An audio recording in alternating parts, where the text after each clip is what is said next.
हमने अभी समझा कि करंट की वजह से फ्लक्स, फ्लक्स की वजह से magnetic flux density, magnetic field intensity, जो भी हम सीक्वेंस देखना चाहें वो अवेलेबल है समझने के लिए। पर कारण क्या है? करंट। करंट की वजह से ही ये सब डेवलपमेंट हो रहा है, मैग्नेटिक फील्ड का एग्जिस्टेंस समझ में आ रहा है। तो अब मैं करंट है तो डिफरेंट डिफरेंट शेप्स के अगर कंडक्टर्स होते हैं तो फिर करंट का distribution across the cross section कैसा है depending on the shape of the conductor, वो सारी चीजें समझने के लिए हमें करंट डेंसिटी समझना बहुत जरूरी है। सबसे पहला अगर मैं कंडक्टर लूं तो वो हो जाएगा सर्क्यूलर कंडक्टर। और सर्क्यूलर कंडक्टर में से बहने वाला जो करंट होगा, अगर मैं उसे आई करंट एज्यूम कर लूं, ऐसे आई करंट फ्लो हो रहा है और सर्कुलर क्रॉस सेक्शन इसका एस है या ए ले लूं, जो भी, कहीं एस लिया है किसी बुक में ये लिया है तो ए क्रॉस सेक्शन अगर ले लिया तो हो क्या रहा है कि ये आई जो है वो D Q upon D T होता है, number of charges crossing a particular cross section in dt time, मतलब dq number of charges dt time में एक पर्टिकुलर क्रॉस सेक्शन को क्रॉस करके निकल रहे हैं, आगे बढ़ रहे हैं। So the flow of these charges are forming the current। इन बहने वाले चार्जेस की वजह से क्या बन रहा है? करंट। ये जो चार्जेस है ये बहते हुए इस पूरे क्रॉस सेक्शन की जगह को यूज करेंगे। मतलब अगर ये पेन की बात करूं मैं, और ये जो क्रॉस सेक्शन है, करंट अगर फ्लो हो रहा है मेरी तरफ तो ये क्रॉस सेक्शन में वो अगर 50 नंबर ऑफ चार्जेस है तो 50 नंबर ऑफ चार्जेस इस क्रॉस सेक्शन को यूज करते हुए, इस जगह को यूज करते हुए आगे बढ़ेंगे। अब अगर मैं जे की फ्लक्स डेंसिटी की बात करूं, not flux density, current density की बात करूं, जे इज द करंट डेंसिटी, तो वो मेरे लिए आई अपॉन ए हो जाएंगे इस सिचुएशन में। द करंट कितना बह रहा है? आई, तो आई अपॉन ए ये मेरे लिए इस सिचुएशन में करंट डेंसिटी हो जाएगा। पर अगर मेरे लिए कंडक्टर जो होगा एक फिलामेंट्री कंडक्टर, जैसा कि अभी एग्जांपल लिया था, तब हम क्या करेंगे? तो तब मेरा जो कंसिडरेशन होगा वो थोड़ा डिफरेंट हो जाएगा। पर यहाँ पर मैं जे को डिफाइन कर सकती हूँ आई अपॉन डी ए से, मतलब स्मॉल डिफरेंशियल एरिया करके। तो आई डिफाइन हो सकता है जे डॉट डी ए से, इस तरीके से ये मेरा आई यहाँ पर डिफाइन हो सकता है। पर इसे मैं थोड़ा सा और इलॉबरेट मैनर में अलग तरीके से भी कंसिडर करूंगी। अब अगर कंडक्टर मेरे पास स्लैब है, मतलब जिसका क्रॉस सेक्शन जो है, फर्स्ट केस सर्कुलर कंडक्टर था, फिर मैंने फिलामेंट्री कंडक्टर की बात की जिसको मैं डिटेल में और अभी हैंडल करूंगी। अब नेक्स्ट टाइप का कंडक्टर मेरे पास अगर एक स्लैब टाइप का है, स्लैब टाइप का मतलब जिसका क्रॉस सेक्शन कैसा होगा? रेक्टेंगुलर होगा। इस टाइप का कंडक्टर अगर अवेलेबल है जिसका जो करंट कितना कैरी कर रहा है अपने में से? I current. तो ये आई करंट मतलब फिर से मैं कहूंगी Q number of charges divided by area of this cross section.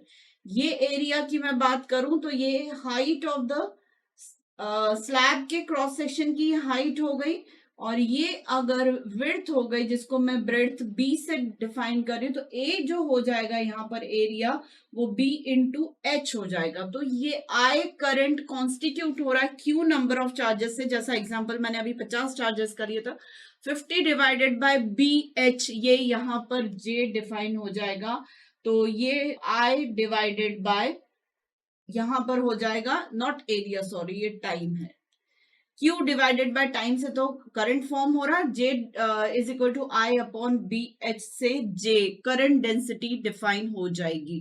तो J is equal to I upon B H, और अगर I को यहां पर मैं देखने चाहूं तो J इंटू बी एच से ये डिफाइन हो जाएगा। मतलब B is breadth, H is height.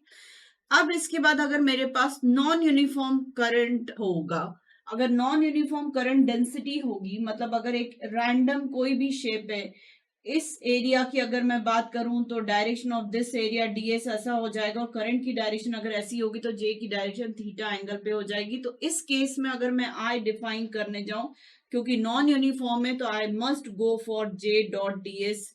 इस टाइप से मुझे डॉट प्रोडक्ट पर जाना पड़ेगा, तब जाके मुझे इस नॉन यूनिफॉर्म कंडक्टर जिसका शेप कुछ भी रैंडम हो सकता है, उसमें से बहने वाले करंट को अगर मुझे फाइंड आउट करना है तो मैं इस तरीके से फाइंड आउट कर सकती हूँ।